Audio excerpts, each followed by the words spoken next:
কি অবাক করা ঘটনা! একটা কাহিনী পড়লাম, মর্মান্তিক ঘটনা। ১ম এ মনে হলো এটা মনে হয় আমার দেশে না, দেশের বাইরে।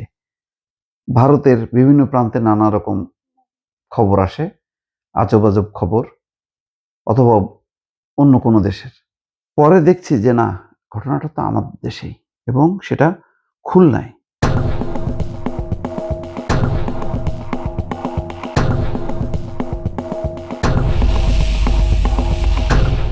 দেখেন, এমন একটা ঘটনা, যে ঘটনার হত্যাকাণ্ডে যুক্ত বাবা এবং মা। চিন্তা করা যায়। কিন্তু পড়লে মনে হবে যে হত্যাকাণ্ডের শিকার হইছে যে নির্জনা, আরফানা হোসেন নির্জনা। বয়স তার মাত্র ১৬। এই ১৬ বছরের মেয়েকে বাবা-মা কন্ট্রোল করতে পারছিল না। কিন্তু যখন নাকি হত্যার শিকার হলো এবং তাকে যেভাবে বস্তাবন্দি করে যেভাবে ফেলে আসা হলো এবং তারপরে পুলিশের কাছে অস্বীকৃতি যে এই হত্যাকাণ্ড সম্পর্কে তারা কিছু জানে না। বাবা গেল পালিয়ে, মা ধরা পড়ল। পরে জবানবন্দিতে স্বীকার করলো যে কিভাবে ঘটনা ঘটল। এই মেয়েটা কয়েকদিন আগে বিয়ে করেছিল। সেই বিয়ের বাবা-মার অমতে পরে ১৭ দিন পরে মেয়েটা চলে আসে। এর মধ্যে মাঝখানে আরো একটা ছেলের সাথে সম্পর্ক হয় এবং বিয়ে হয়। সেখানে ১ দিন ছিল। যাক, এইসব মেয়ের এই সমস্ত মানে কি বলে বাড়াবাড়ির কারণে মা-বাবা বিরক্ত ছিল। একদিন মায়ের সঙ্গে তর্কাতর্কি হচ্ছিল। চিৎকার চেঁচামেচি শুনে বাবা তিনি ঢুকে পড়েন। সেই বাসায় ঘরের মধ্যে ঢোকেন বাবা মোহাম্মদ আলী হোসেন আকাশ। তিনি ১ম এ ঢোকেন ঘরের মধ্যে, শান্ত করার চেষ্টা করেন।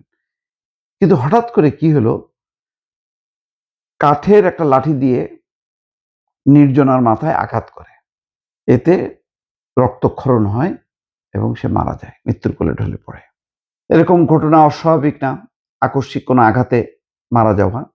তখন কি করে? তখন কি এটা কি কেউ কাহিনী সাজায়? আমরা এগুলি দেখি অপরাধীরা করে।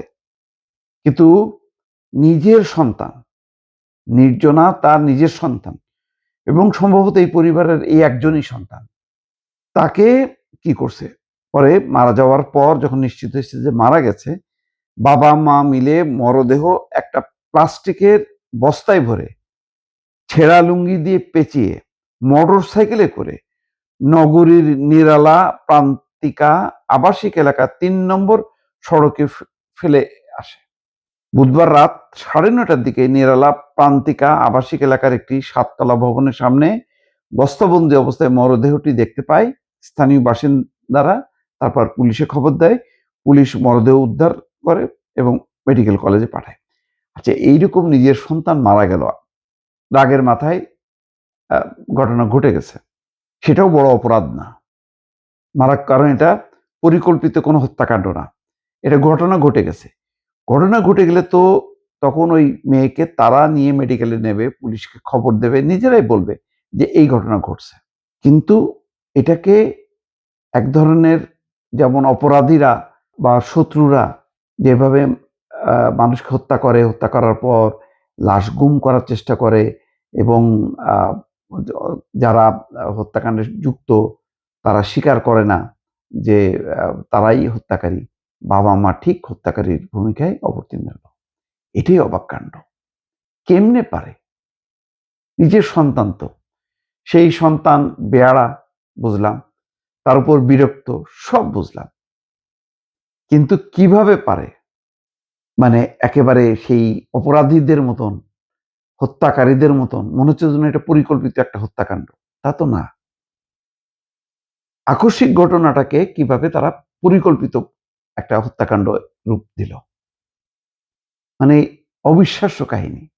সমাজের অবক্ষয়, নীতি, নৈতিকতা, মানবিকতা কোন পর্যায়ে পৌঁছেছে দর্শক?